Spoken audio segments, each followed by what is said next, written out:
Nous allons explorer ensemble les étapes et les procédures liées à la proposition d'un CDI à l'issue d'un CDD, en mettant l'accent sur l'impact pratique pour le salarié et sur la conformité de votre offre.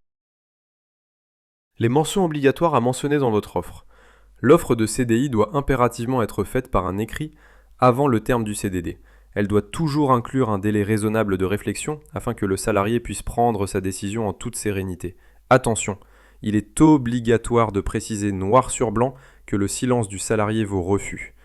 Sans cette mention, l'offre est considérée non conforme.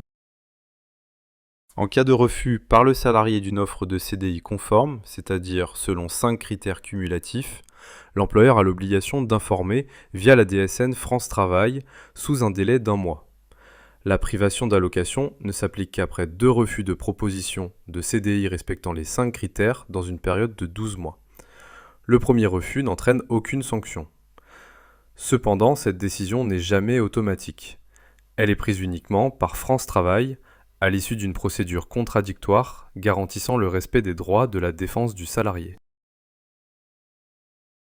L'employeur doit proposer par écrit avant la date de fin du CDD.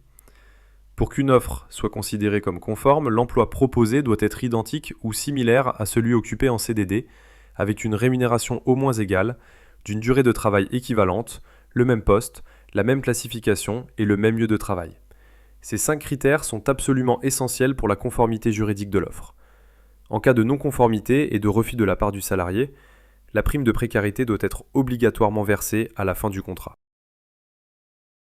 La prime de précarité n'est pas due si le salarié accepte le CDI ou bien s'il refuse une offre de CDI conforme. En revanche, elle est due dans tous les autres cas, par exemple en cas d'offre non conforme ou encore en cas d'absence totale d'offre de CDI.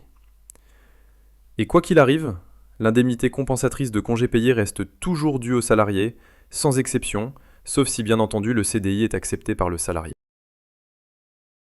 Si le salarié accepte un CDI conforme, le contrat se poursuit naturellement. Aucun solde de tout compte n'est établi et la prime de précarité n'est pas due. En cas de refus d'un CDI conforme, un solde de tout compte est établi, la prime de précarité n'est pas due, mais l'indemnité compensatrice de congés payés doit être versée et, point d'attention, vous devez informer France Travail via la DSN dans un délai maximum d'1 mois. En cas de refus d'un CDI non conforme, un solde de tout compte est établi, la prime de précarité et l'indemnité compensatrice de congés payés sont dues et aucune information n'est à transmettre à France Travail. Enfin, en l'absence d'offre de CDI, un solde de tout compte est établi et la prime de précarité ainsi que l'indemnité de congés payés sont versées, comme pour une fin de CDD classique.